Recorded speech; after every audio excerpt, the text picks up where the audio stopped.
Alô, bom dia a todas e a todos. Estamos aqui mais uma vez nas aulas do Cursinho Popular Candangos. É um prazer estar aqui. E hoje nós vamos falar sobre um tema que acaba caindo um pouco no Enem, né? Que é exatamente a administração colonial e também aspectos religiosos da colonização. Que a gente sabe, né, que Portugal foi formado na luta contra os árabes, né, e isso transformou o país num país extremamente católico, né, assim como a Espanha. Então há uma ligação direta entre o Estado português formado, né, em 1139 e a Igreja Católica, né? Até a ideia também de luta, né, religiosa, de expansão da religião. Então, isso é muito importante, né? Então, o Enem acaba pedindo essas questões aí da administração colonial e esses aspectos, né, porque eles têm muita ligação. Então, o que aconteceu? No início da colonização, né, com a cultura da cana-de-açúcar, havia muitos problemas para os donatários, que eram os donos das capitanias, né, ou os que tinham usufruto da capitania, e eles tinham muitos problemas com os índios, né, ferozes, os índios hostis que entravam em guerra, não queriam perder as terras, né, tal. E tinha um problema de dinheiro, né, aqui era uma grande floresta e eles não tinham como bancar, né, essa permanência aqui, né? Apenas duas capitanias progrediram, né, que é de Pernambuco, que vai ter uma grande produção de cana-de-açúcar, e São Vicente, que aqui no litoral de São Paulo atual, que também desenvolveu uma certa cultura de cana-de-açúcar, mas bem menor, né, do que lá em Pernambuco, que se desenvolveu mais, enquanto aqui em São Vicente, São Paulo, né, a situação ficou um pouco mais decadente, né, em termos dessa produção, né? Então, o governo português, para tentar ocupar a terra, não perder a terra e tudo mais, né, ele criou em 1548 o chamado governo geral, né? Então, ali na capitania da Bahia de Todos os Santos, que até geograficamente ficava no meio, né, das capitanias do norte e do sul, né, ele criou o governo geral com a capital que eles vão depois fazer com a capital em Salvador, né, que vai ser a primeira capital da colônia, né? Então eles criaram, né, o rei Dom João III criou as capitanias, né, hereditárias, e depois, como elas não funcionaram, criou o governo geral no sentido de ajudar os donatários, né? Então a primeira coisa que por que foi criado o governo geral? Para auxiliar os donatários e também fazer com que o governo português tivesse uma presença maior na colônia, né? A segurança, né, tinha também uma função importante, né? Era uma função importante do governo geral. Então, o governo geral devia ajudar os donatários também no combate aos índios hostis, né? Porque na realidade os portugueses estavam roubando as terras indígenas, né? Então, muitos indígenas, né, muitas tribos e tal, não aceitavam essa perda da terra, né? E estavam combatendo esses colonos aqui. Então, o governador geral trouxe para cá, né, um exército, né, armas e tal, para combater esses índios hostis, né? Outra coisa importante, né, que a gente comentou no início, que é exatamente a catolicização, né, dos indígenas, né? Porque lá em Portugal, então, se estabeleceu que os índios eram ingênuos e, né, podiam se tornar católicos, né? Tinham alma, mas não conheciam a verdadeira religião, que era a religião católica. Então, até por bulas papais e tal, se estabeleceu a liberdade indígena, né, para serem catolicizados, né? E aí, então, também com o primeiro governador geral, vem, né, Tomé de Souza, vem os primeiros jesuítas, né, para o Brasil, que a ordem jesuítica ela foi criada nesse contexto, né, contexto exatamente da contra-reforma, né, que era o combate à reforma religiosa, né, a reforma protestante na Europa. Então, há, uma, há uma ideia de você catolicizar os indígenas. Né? Catolicizar é uma palavra melhor do que catequizar. Por quê? Porque catequizar é você dar uma instrução, vamos dizer assim, né? Religiosa. Mas no caso dos portugueses, espanhóis e tal, a ideia era tornar católicos. Né? Então, por isso que catolicizar é uma palavra melhor. Apesar, obviamente, de catequizar também está certo, né, tal, etc. Né? E, logicamente, o governo geral servia também para o governo português poder cobrar, né, e recolher melhor os impostos. Né? Então, que era uma coisa importante, né, para Portugal, era lucrar, né? Não só a burguesia, mas também o Estado português lucrar com a colônia, né, com a produção açucareira, com a venda da produção açucareira. Né? E aí eles tinham um imposto básico, que era o quinto, né, chamado quinto, que era 20% daquilo que era produzido. Né? Então, era para o Estado português. Né? Pode passar o slide, por favor. Professor Naider, professora Raquel estão lá.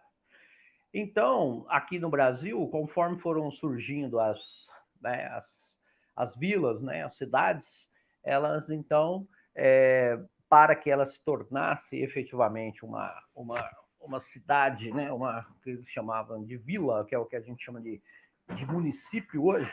Opa, trombei aqui, perdão. Trombei aqui com a mesa, caiu a câmera. Ó, então, para que vocês estão vendo aí, não sei se dá para ver, né?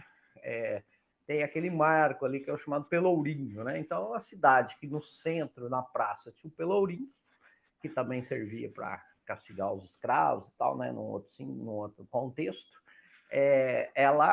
Essa cidade, essa povoação, ela tinha uma certa independência política, né? Eles poderiam instalar as câmaras municipais e as câmaras podiam legislar, né? Então, as câmaras, né, é bem uma tradição que acaba sendo brasileira até hoje, né? As câmaras municipais eram formadas pelos chamados homens bons, né? O que se dizia na época. Os homens bons eram sempre as pessoas ricas, né? Principalmente proprietários de terra, né? Porque aqui a terra era o grande valor, né? Porque não tinha muita moeda circulando e tal, etc. Então, o grande valor mesmo econômico era a terra, né? Então, mesmo os comerciantes, né? Eles acabavam tendo muitas terras, né? Eles acabavam tendo terra exatamente para plantar, né? Para poder ter o seu próprio sustento. Né? Então, mesmo os comerciantes acabavam tendo terras. Então, quem era rico acabava formando a Câmara Municipal, né? Que é infelizmente, uma tradição, né? No Brasil, as pessoas ricas, né, que são minoria, acabam no poder político sendo a maioria, né? Se você pegar, por exemplo, hoje o Congresso Nacional, a Câmara dos Deputados, o Senado, 55% desses congressistas são empresários, né? São pessoas ricas, né? E nós não temos 55% no Brasil de empresários ricos, né? Pelo contrário, né? Então, infelizmente, é uma característica que vem, né, o Brasil tem uma característica daquilo que tem a vertente histórica que fala da longa duração, né? Então, coisas que se perpetuam ao longo de séculos, né? Então, infelizmente, o elitismo político é uma característica do Brasil até hoje, né? Que começou lá na colônia. E o que você tem que guardar em relação à Câmara Municipal? Como nós estamos aí no século XVI, né? 1548, né? 1549, quando chegaram, né, os governadores, chegou o primeiro governador e a partir daí chegam os outros governadores de 4 em 4 anos, mais ou menos, né? Tal. Isso seria o normal.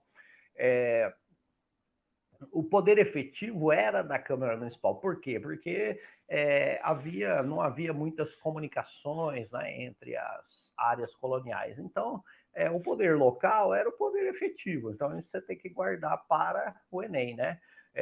No Brasil colonial, o poder efetivo, o poder político efetivo era da Câmara Municipal. O governo, ao longo do tempo, o governo geral, o governo português, né, tal, eles vão conseguindo impor esse poder central.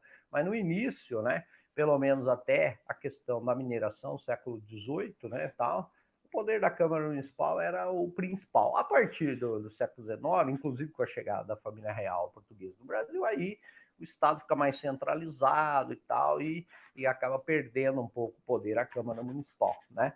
Mas o poder efetivo, né, pelo menos do século XVI até o final do século XVIII, é a Câmara Municipal, que inclusive ela muitas vezes choca com as leis que vinham da metrópole, né, com as leis que vinham de Portugal ou que o governador-geral era obrigado a impor. Muitas vezes as próprias câmaras municipais eram contrárias a essas leis, né? Então, a lei dizia que não podia, a Câmara Municipal dizia que podia, e pronto, né? O exemplo clássico é a escravização indígena. Não poderia escravizar o índio, mas as câmaras municipais, no interesse, principalmente na vila, né, de São Paulo de Piratininga, né, como era chamado, por exemplo, a Câmara Municipal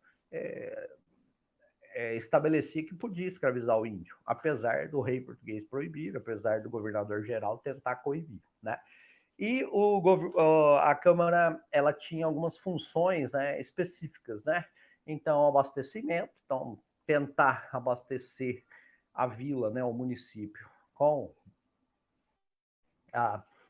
os gêneros alimentícios, né, a questão de segurança e tudo mais. Que seria o poder, mais ou menos, que hoje é do prefeito, né, tal, porque normalmente o vereador, né, o edil também, como era chamado, né, que é da Câmara Municipal, aquele mais velho e tal, ele era levado ao executivo, né, que é mais ou menos como o prefeito atualmente, né. Naquela época não havia um prefeito, né, e a Câmara, havia só os vereadores ou edis, né, e esses caras, então, elegiam um para ser o executivo, né, para fazer o poder, para poder efetivamente administrar, né, e também a relação com os indígenas, né, então eles traziam jesuítas, tal, para os indígenas que não eram tão hostis, né, tal, como os guaranis, por exemplo, né, várias tribos guaranis eram mais amistosas, né, tal.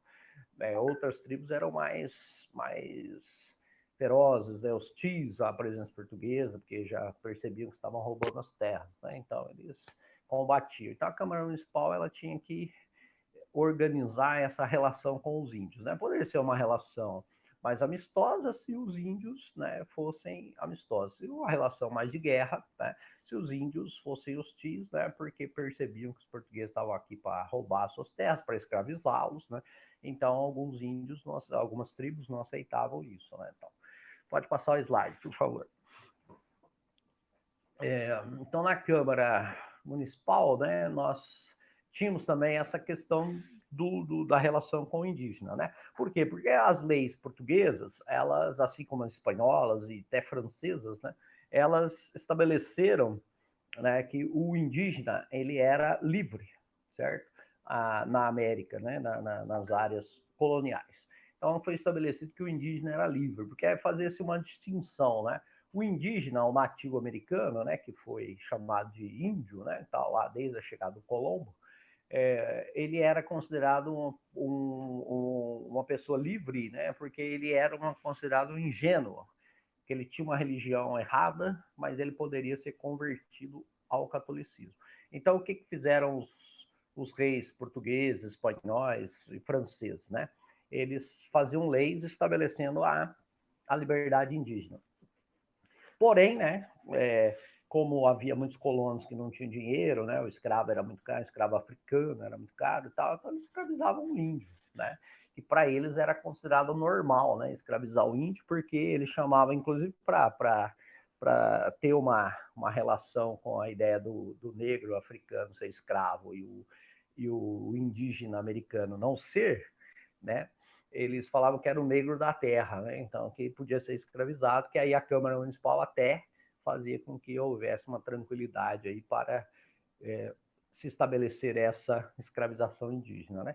Só que ele não pode esquecer que lá na Europa, né, no início do século XVI, quando a gente tem basicamente também o início da colonização brasileira, né? Nós estamos em 1532, 1534 com as expedições, depois 1548, 49, o governador geral chega, né, Tomé de Souza I, aí nós temos o início lá da colonização, e lá na Europa o que está passando? A reforma protestante, né, Lutero, Calvino, e o número de católicos da Europa começa a diminuir, então a ideia é aumentar o número de católicos na América, né, nas áreas coloniais, principalmente portuguesas, espanholas e até francesas, né, porque os jesuítas vão chegar, inclusive lá no Canadá atual, né, nessa parte leste do Canadá, do Quebec, né, que é uma parte francesa, eles vão chegar lá também, né, e os jesuítas portugueses, né, eles vão chegar inclusive na China, no Japão, né, vão estabelecer áreas ali no Japão, né, onde é, por exemplo, Nagasaki hoje, né, que ficou conhecida depois em 45, 9 de agosto de 45, que é a segunda bomba atômica, né, em Nagasaki.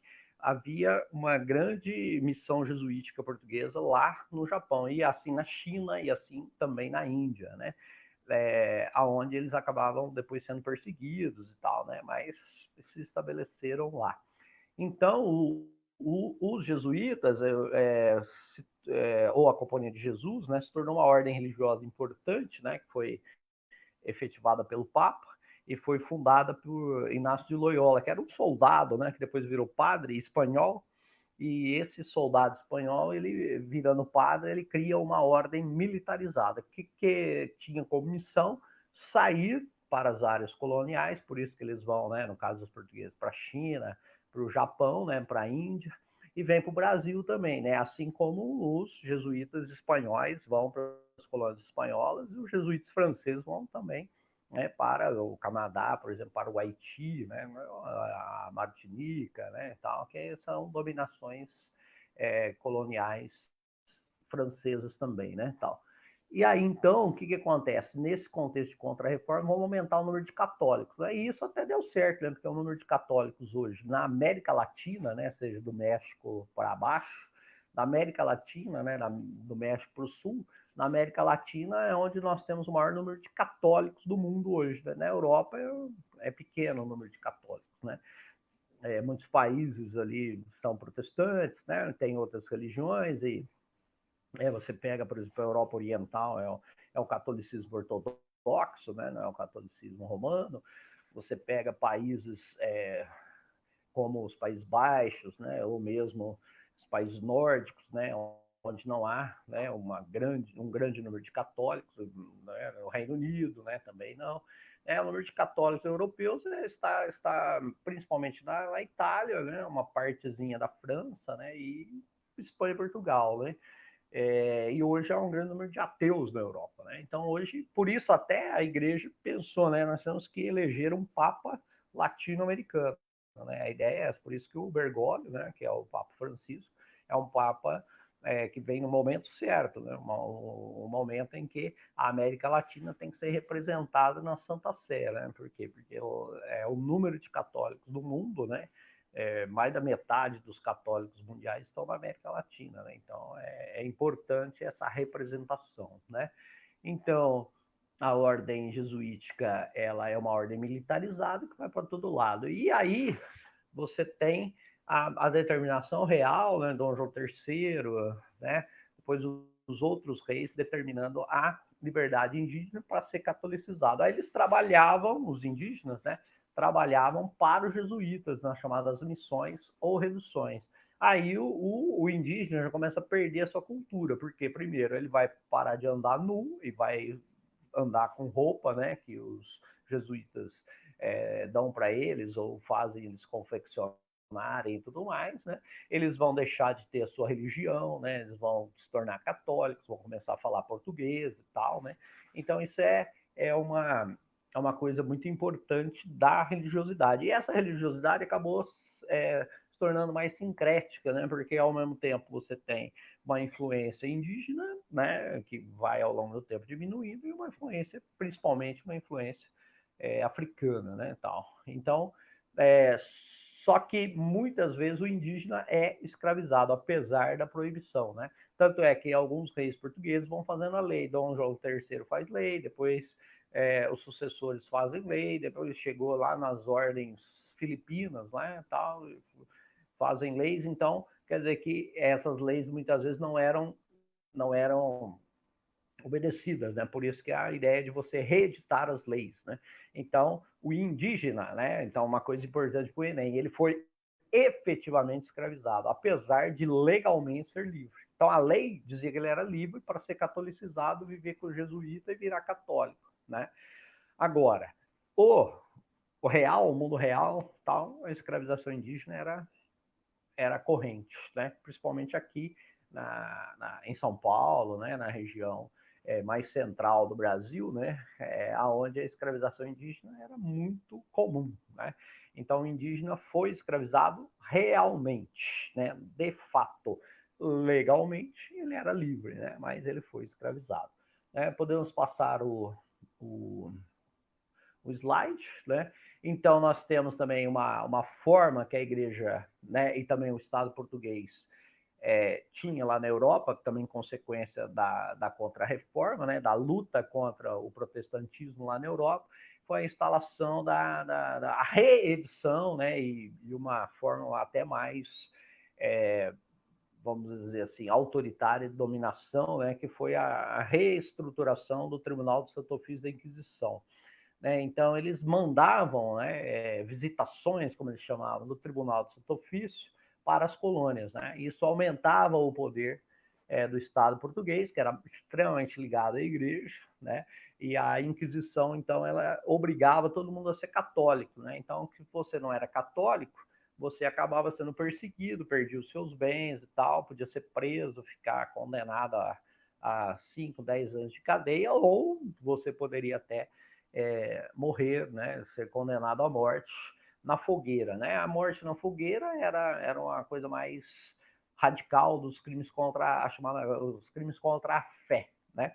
Se você fosse acusado de um crime contra a fé, por exemplo, você está na bruxaria, né, condenado, você está no judaísmo, você está no satanismo, né, tal, isso aí, ou você está adorando deuses africanos e tal, isso aí era chamado crime contra a fé, aí você poderia ser condenado à morte. Agora, os crimes que levavam à cadeia, né, algum tempo, e a perda dos bens, né, de qualquer maneira você perdia os bens, né, então eram os crimes contra a moral, né, os crimes contra a moral era exatamente, né, o que a gente chama hoje de homossexualismo, né, traição do cônjuge, né? Traição do cônjuge, como diria o ex-juiz, ex-ministro, a traição do cônjuge, né? Principalmente a mulher, né? Que aí há um aspecto também, né? Do machismo, né? Do patriarcalismo, principalmente a mulher quando traía o marido, ela acabava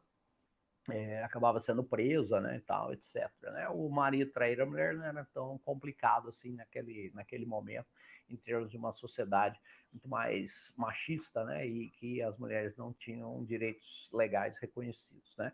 Então a Inquisição ela servia para aumento da dominação do Estado português, né? Por que o Estado, se é a Inquisição? Porque quem dava esse poder para a Inquisição era o Estado, né? E a gente não pode esquecer que há uma ligação direta entre o Estado português e a Igreja Católica, né? Então eles estão juntos, né? A Igreja Católica ela serve também para aumentar a dominação estatal portuguesa, né? Do rei, né? Aumentar o absolutismo real. Pode passar, por favor, o slide. Então, aí nós temos a Inquisição, né, que fazia visitações aqui às colônias. Aqui nós temos uma missão ou redução jesuítica, né? Porque os jesuítas, então, eles tinham essa prerrogativa, esse direito. Eles podiam fazer as suas missões ou reduções. Locais aonde eles criavam, né, toda uma estrutura, uma infraestrutura econômica, de produção, né, e tal, comercial também. E ali, então, eles reuniam várias tribos indígenas, né? Milhares, às vezes, de índios. Né? Se você pegar reduções, missões ali na região do Mato Grosso do Sul atual, mesmo Rio Grande do Sul, né? Você chegava a ter missões com 3 mil, 5 mil indígenas. Né? Então, era uma cidade, né? Na época, então, imagina, né? Uma coisa muito maior. Né? Então, ali você tem as casas, né, onde moravam os índios, então eles param de morar na oca, né, vão morar em casa, para de dormir na rede, vai dormir no colchãozinho lá, né, de palha, eles param de andar nus, param de ter os seus deuses, né, Tupã, né, tal, não pode mais, agora é Deus, Jesus, né, e tal, e ali os indígenas também trabalham, né, aí tem que trabalhar, tem que fazer agricultura, tem que cuidar do gado, né, e tal, e eles fazem as roupas, né, tal. Então é como se fosse uma grande produção ali, né, que chamava-se missão ou redução. Então ali eles reuniam milhares, às vezes, de índios, né, tal, dependendo da região, né, algumas centenas de índios, né, em outras regiões, aonde eles então faziam os índios plantarem, trabalharem, produzirem, e aí tinha um lugar, né, depois vocês vão ver o slide assim com mais detalhe, né, tinha escola, tinha igreja, então é tudo regrado, né, você tinha que acordar, aí você tomava o café, aí você ia para a missa, assistia a missa e tal, né, as crianças, né, os chamados curumins, que era era o foco principal dos jesuítas, né? Porque às vezes as pessoas mais velhas, para trocar de religião, era mais complicado, né? Tal. Então eles iam principalmente nas crianças indígenas, né? Aí eles levavam para a escola e elas tinham aula, né? Na escola, aprendiam a ler, aprendiam a escrever em português, aprendiam a religião, né? Aprendiam a tocar instrumentos, por exemplo, a cantar no coral da igreja e tal, né? Então toda um cotidiano, né, um dia a dia, uma rotina totalmente religiosa, católica para o trabalho, né, e tal. E aí você tem a chamada missão ou redução jesuítica. Pode passar, professores. Vamos lá. Aí nós temos a missão redução. Aqui nós temos um mapa, né, que mostra algumas missões jesuíticas, né? Inclusive, outra coisa importante guardado aí é que as missões jesuíticas foram muito importantes, né, portuguesas, foram muito importantes para garantir a expansão territorial portuguesa e depois do Brasil, né? Para além da linha de Tordesilhas, né? Porque ali tem mais ou menos a linha de Tordesilhas, onde achas que ela poderia passar, porque não era muito certo, né? Mas aí você percebe ali no Vale do Rio Amazonas, né? Muitas missões, né? Jesuíticas, porque o número de indígenas na Amazônia era muito grande, né? Tal. E a ocupação portuguesa na Amazônia foi menor, então por isso até que hoje em dia, né? Tem menos índios aqui, né? Por exemplo, em São Paulo, menos índios em Minas e tal, porque é uma grande ocupação populacional aqui, onde os índios foram mortos. Né? Então, no caso da Amazônia, não. Né? No caso da Amazônia, a ocupação portuguesa, a ocupação europeia, de uma forma geral, foi menor. Então, você tem ali né, as missões ou reduções jesuíticas no Vale Amazônico e depois nos tratados de fronteira, né, foi muito importante a presença de portugueses ali, né, jesuítas portugueses, para garantir a Amazônia para a colônia portuguesa, né, que depois viria a ser o Brasil, né, no Tratado de Madrid, né, fala-se pouco, mas no Tratado de Madrid, de 1750, a região amazônica, né, se tornou possessão portuguesa, né, apesar de tratar de Tordesilhas não assim estabelecer, né, porque o Tratado de Madrid ele vem 3 séculos depois exatamente para estabelecer uma nova realidade, né? Então essa parte da Amazônia, né, essa parte do Centro-Oeste, seja Mato Grosso do Sul, né, e mesmo o oeste Santa Catarina, o oeste do Rio Grande do Sul, se tornaram possessões portuguesas devido à presença de jesuítas, né, tal, portugueses ali, né? Então isso aí foi muito importante. Então você vê que esse aspecto, né, religioso da colonização é muito importante, não só para tornar a população católica e aí se submeter mais facilmente ao rei, né, português, como também uma outra consequência do grande número de missões jesuíticas portuguesas no Brasil é exatamente a expansão territorial, caracterizando então o Brasil hoje como um dos maiores países do mundo em termos territoriais. Né? Então, certo? Podemos passar o slide. Hoje eu tô bem. O Tribunal da Inquisição, né, que a gente falou, que vinha exatamente para caracterizar né, o que era o correto e se você estava fora daquilo né, que autoritariamente era colocado como certo, você era você acabava sendo processado pelo Tribunal da Inquisição, né? E o processo do Tribunal da Inquisição é como se fosse um processo civil, né? O que o Tribunal da Igreja, né, determinava acontecia, né? perdia os bens, né? Você era preso e tudo mais, né? Então, o Tribunal da Inquisição tinha grande poder, né? E normalmente os crimes contra a fé que levavam à morte na fogueira, o pessoal era levado lá para Portugal, né? Para fazer lá em Lisboa os chamados autos de fé, onde se queimavam as pessoas, né? Inclusive muitas mulheres, né, que eram acusadas de bruxaria, né, e tal, que acabavam sendo mortas, né, nos autos de fé lá em Portugal, né? Não se queimavam as pessoas aqui, né? A Inquisição prendia as pessoas aqui normalmente, né? Como penas menores, aí penas maiores e a, quando você era condenado por crimes contra a fé, né, que levava à morte na fogueira, você era levado lá para Portugal, né? Então, os processos muitas vezes davam aqui, a condenação, né, com as visitações, mas aí você era levado para lá, né, para quando as penas de prisões eram maiores, né, e tal, aí você era levado para cumprir a pena em Portugal, ou também quando era pena de morte, né, quando pela fogueira, né, e havia dois modos de morrer na fogueira. Se você pedisse perdão, né, pelos seus pecados ou supostos pecados, passava-se um garrote, né, aqui na sua, estava preso ali, né, tal, aí passava-se um garrote no teu pescoço e você era enforcado ali, né, aí você morria, aí o seu corpo era queimado.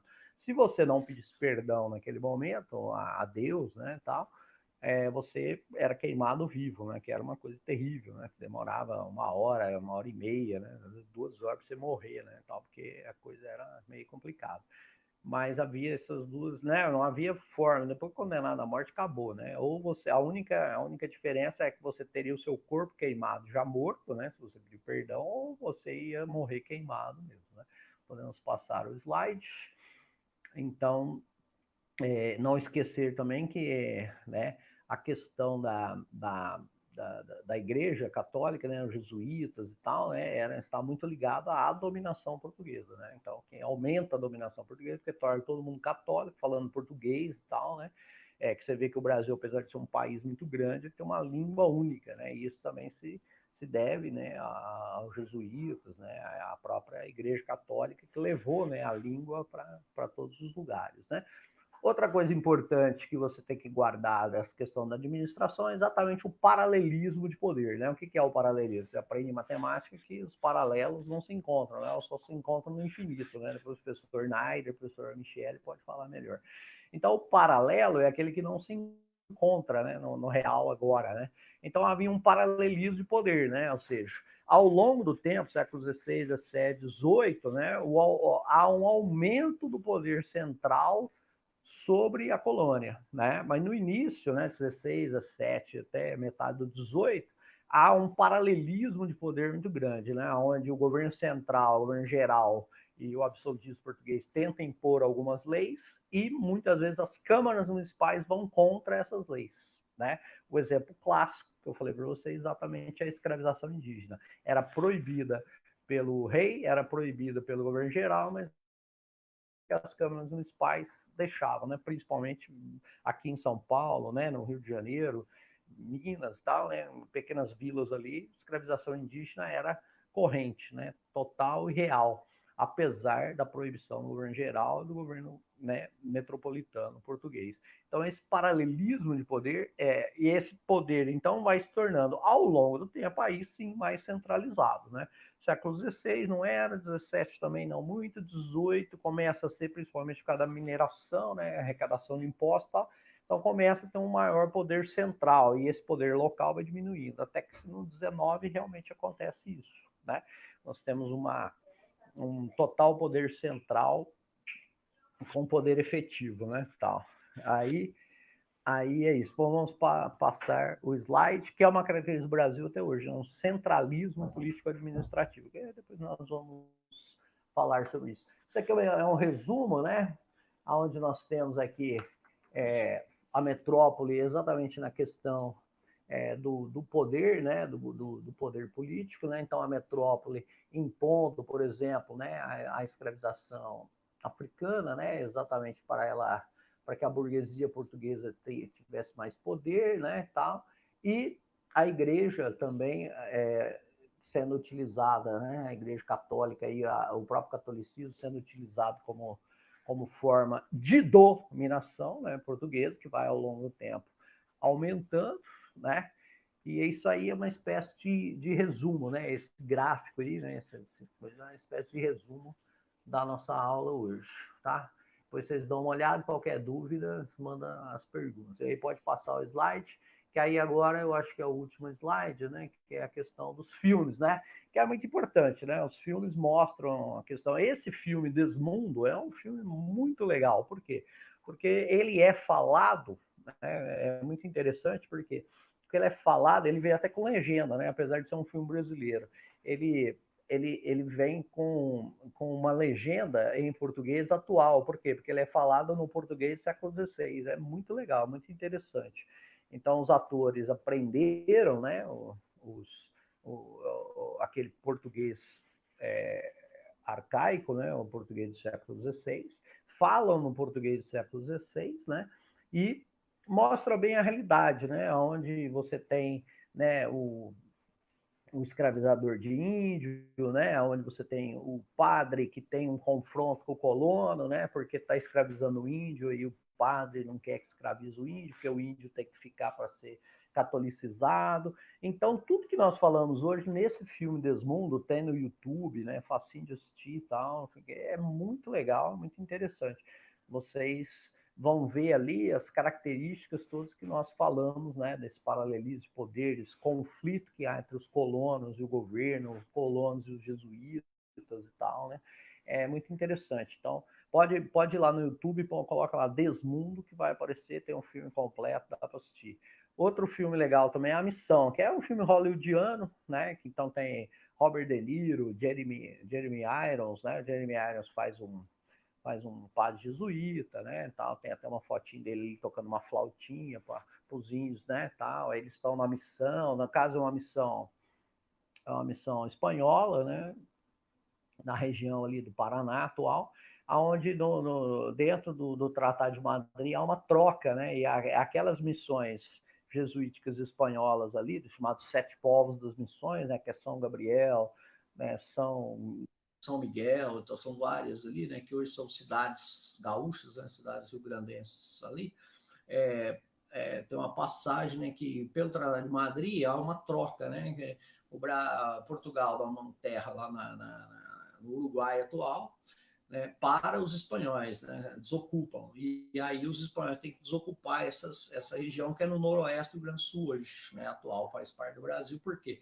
Porque pelo Tratado de Madrid ela foi trocada, né, e os espanhóis doaram para os portugueses, enquanto os portugueses doaram outra parte, né, que seria no Uruguai atual.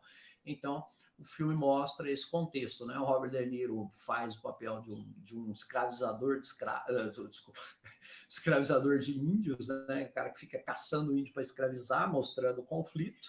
Né? Aí tem toda uma questão lá que faz com que ele depois se torne o contrário, ele vira um padre jesuíta, né? Então, de escravizador de índio, ele se torna um protetor dos índios contra a escravização, né? É lógico, aí você pode discutir, né? É óbvio que os jesuítas acabaram com a cultura indígena, né? Mas aí nós não estamos discutindo essa questão, né? Nós estamos discutindo que eles tentavam salvar os índios da escravização exatamente para catolicizá-los, né? Então isso é uma outra questão, tá?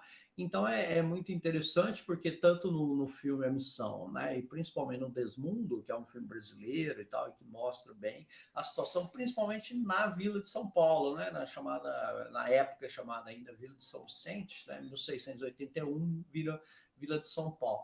Era a Vila de São Paulo de Piratini e a Capitania de São Vicente, então era chamada assim, né? Depois, em 1681, troca-se de Capitania de São Vicente, começa a se chamar oficialmente Capitania de São Paulo, né? Então, mostra exatamente ali, né, esse período aqui no interior de São Paulo, né? Onde, inclusive, vêm as mulheres que eram órfãs, tal, vêm lá de Portugal para casar com esses colonos portugueses estavam aqui, né? Não tinha muita mulher aqui, né? Tal, porque era uma coisa meio aventureira. Então vinham os homens, né? As mulheres, então que eram mulheres pobres, né, mulheres órfãs, tal, muitas vezes eram trazidas para as colônias para virarem esposas dos colonos portugueses aqui, para você formar a família, né, tal, portuguesa e tal. Beleza? Então, isso foi a aula de hoje. Espero que vocês tenham aproveitado e nós vamos aí, então, os nossos contatos, né, e um abraço a todos, tal, e vamos mandar exercícios para vocês.